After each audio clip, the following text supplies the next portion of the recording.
Welcome back to another episode of the Mountain West Insider Podcast here on the Field of 68 Media Network. My name is Rob Dauster, and I am joined today by my favorite college basketball podcaster, Tyson Degenhart of the Boise State Broncos. What's going on, Tyson? How we doing, man? It's good to see you.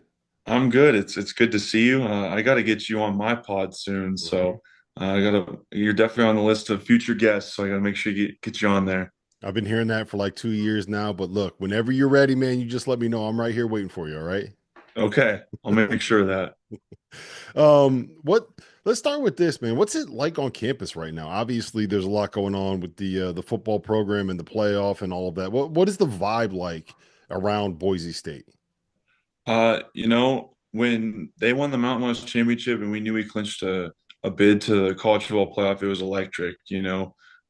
There's just like this buzz around the city that I really haven't felt since I've been here, and I'm sure they haven't felt like this since probably the early 2010s when they made three Fiesta Bowls in about 8 years. So it's really really exciting. But as of right now, it's pretty dead because all the students are at home for winter breaks. So. But there's definitely a nice buzz around campus, even with no students here.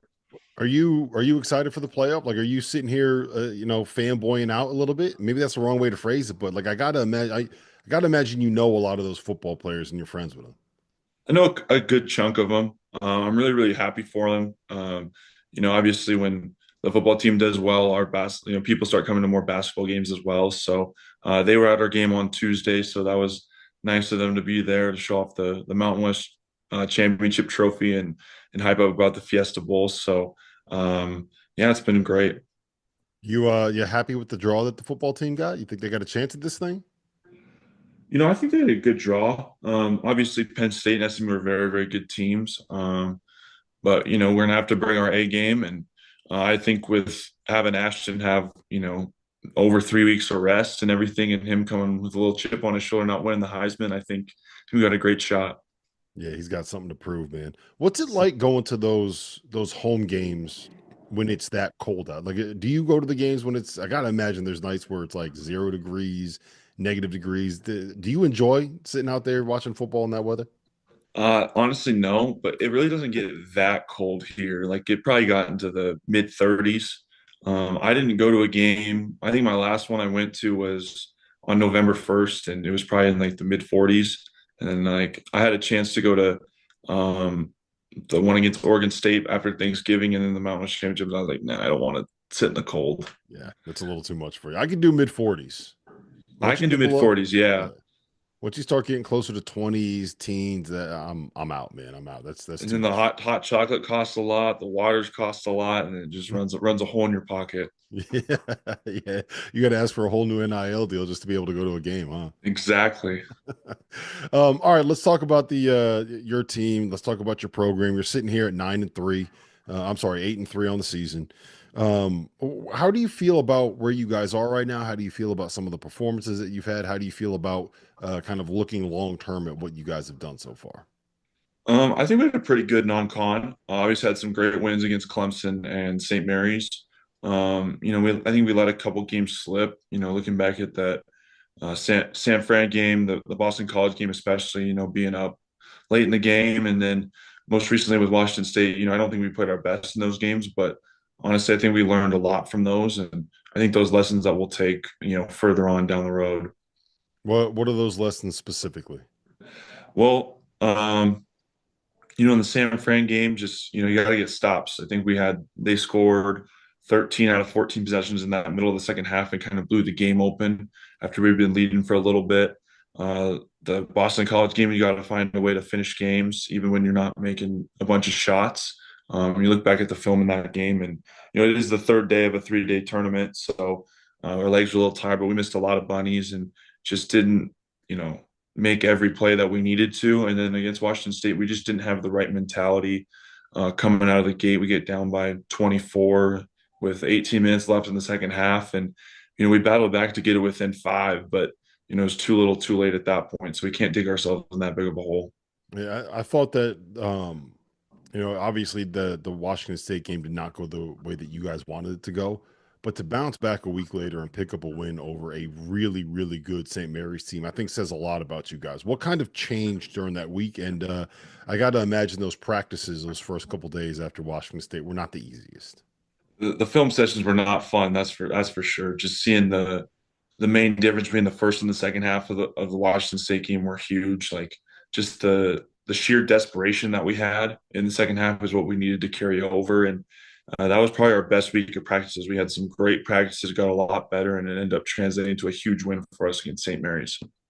Yeah, we had a conversation about something similar last night on After Dark, where sometimes teams find themselves in the spot where they let the opponent dictate how they're going to play. And what I mean by that is when you're down by 20, like every possession is kind of do or die. And sometimes you can get a little comfortable where you're not that way until you have to be that way, if that makes sense. How do you kind of put that together moving forward for you guys? Is it just a mindset thing? Is it just getting ready thing? How do you kind of deal with that? I think it's definitely a mindset. I think we've realized that our talent can't win us every game, and so we have to come into each game knowing that we are a very, very good team. We have to be confident in ourselves, but also humble enough to realize that we can lose on any given night. And so that sheer desperation that we have to play with each and every night will take us a long way. So the win over St. Mary's, that's one that's going to carry some legs. It was I believe it was an overtime win, right? Yeah, it was overtime. Yeah, is that had to have been a little bit of a confidence boost. You had lost 2 out of 3 coming in. Yeah, definitely a confidence boost. Looking at our non-con, St. Mary's is one of the games that we had circled on there that, you win that game and you look back in March and see like, hey, you beat St. Mary's and St. Mary's is going to finish top 2 in the WCC. Like it's a feather in your cap. And so we knew we had to have that one. And I think there was just that sheer desperation where we just knew we had to have it. And there was no other reason, no other way to do it.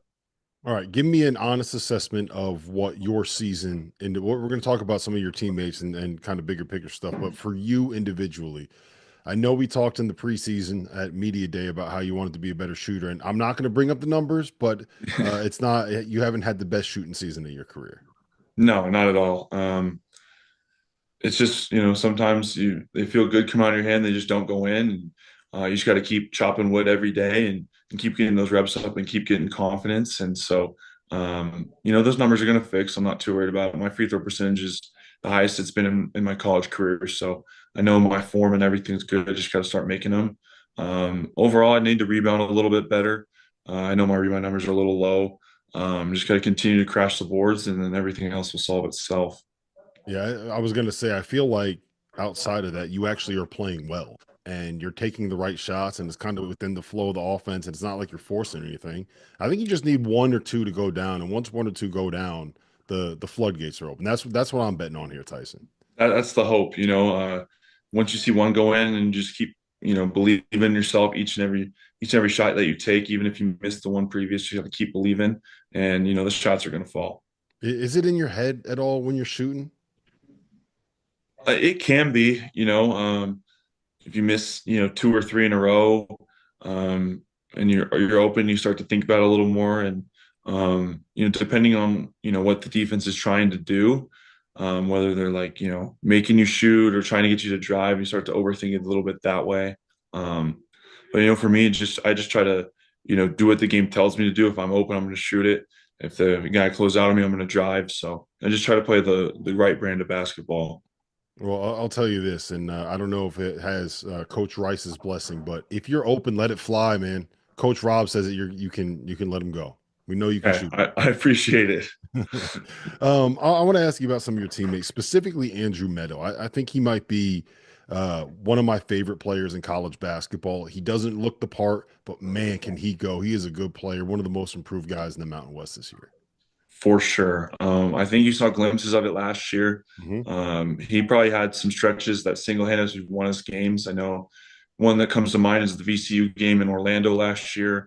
And then against St. Mary's previous year, he made 2 big threes in the second half and kind of got us going there. He made a couple big shots against Colorado State at home and then San Diego State at home. And, he's just a really, really talented kid, a huge grinder, like always in the gym, morning, night, doesn't matter. He's always in there. And he's just taken a huge step this year. I'm really, really happy for him. He's one of those guys that, if he's open, he's gonna make it. And I don't think we've seen the true potential of his shooting. He's gonna continue to rise. Is he more of a he's more of a three, right? He's not really the like a natural four. He's more of a three. Yeah.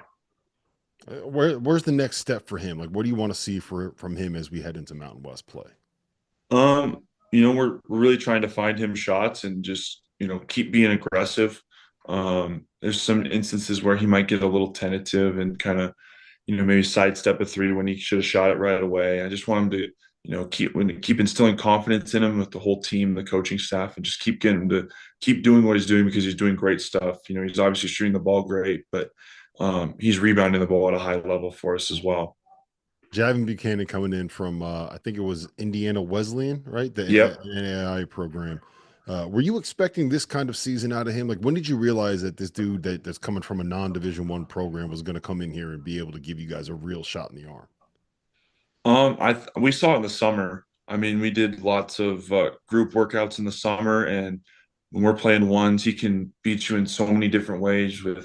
He's really good ball in hand. He can knock down the three. Also, is a big body and can take you down the post. And with his versatility, he can do a lot of great things for us. And he had his coming out party in the Cayman Islands. Had I think 28, 24 in back-to-back games where we really needed him to have those games. And so I think he's going to continue to get more and more confident as the season goes on, and he's going to be a huge part of our team.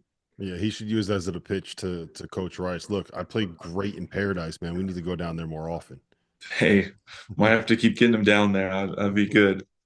I think is it Alvaro Cardenas? Is that how you say it? Yeah, Alvaro Cardenas. Alvaro Cardenas is. I think he's a really important piece for you guys. Maybe a little bit underrated in terms of kind of the value that he brings. Because you look at what you guys have, it's a lot of front court strength. You got a lot of big guys. You, Omar, Javin, and Andrew. They're a little bit more like kind of threes, but you still have a lot of big front court pieces. And I feel like his ability to get you guys the ball where you need to be able to be effective is so important to being able to kind of run your offense. And I think he's done a really good job of that so far this season. He's done an incredible job. He didn't get here immediately in the summer because he was playing with the Spanish national team, and right when he got here, he made an impact. Immediately the first day. Just his energy, his charisma. He's just so energetic and super competitive, and just wants the best for our team. And he's never about him. He's always about the team first. Always finding guys. Always wants to give guys open shots, and he's able to use his ball in hand and make plays out of the pick and roll, but he can also make plays for himself. And he's basically the engine that runs this team. So very, very happy to have him on our team instead of playing against him. Yeah. What is the value of having a point guard like? Like, is that how much easier does it make your life when you have someone whose whole goal when he's on the floor is to be able? I want to make sure Tyson gets the shot exactly where he wants it from. It's huge. It makes all of our jobs so much easier knowing we have a guy who knows exactly where everyone else is going to be at on the court. And it's his value is just, you can't really, calculate it. It just makes everyone so much better. And I think we've seen that a lot with the growth of some of our guys on our team. Yeah, you've been around the Mountain West for a while now. How important is it for someone to kind of have that experience in the league? Like, he's going to know what it's like to go into the pit and play. He's going to know what it's like to have to play at San Diego State in Viejas in front of that student section. He knows what the experience is going to be for him as a player already. Like that's not an easy adjustment to make. I mean, I'm sure when you were a freshman, well, when you were a freshman, you were really good, but still, like when that first time going through the gauntlet of the Mountain West, it's not the easiest thing in the world. Most definitely, it's not. Some of those places you can kind of prepare for it, but it's so different when you're in person. And just have a guy who's, been to those places and played, and it's a huge, huge boost for us. And I like to ask him, if he's played a certain team, just ask him a question like, "Hey, what did you guys do with, this guy or anything like that?" Because San Jose State had some success against against some teams in the Mountain West, and always like to pick his brain with that and just see where we can get better as a team. What would it mean for you this year? You've been with Leon for 4 years. Obviously, he doesn't have the knock on him that he's kind of wearing right now is that he doesn't have that win in the tournament, right? What would it mean to be able to get there this year and get him that win and kind of get that label off of him? It'd be huge. It'd be the perfect way to go out. Coming into college, I wanted to make it to March Madness, but getting there my freshman year, seeing that, the way it went, I knew we could win a game, but um, we just haven't gotten the job done. And I think this is the team to get the job done. And I'm really, really hoping we can get that for him and to send the seniors out the right way. All right, what has to happen for you to reach all of these goals? Like, obviously, you want to win the Mountain West. You want to match the football team, man. You got to get some Mountain West conference rings. You got to want to win that Mountain West tournament. Want to win a game of the dance. Like, what's the one thing that you guys maybe have not quite done as well as a team that you need to work on that is going to be the thing that kind of gets you over the hump? It's honestly just about us focusing each and every day to get better. Like there's going to be days where we're not feeling great, maybe after a loss, but we just have to, keep putting in our daily deposits and keep getting better and keep getting, that chemistry up as a group. And then, just hopefully win every game that we play.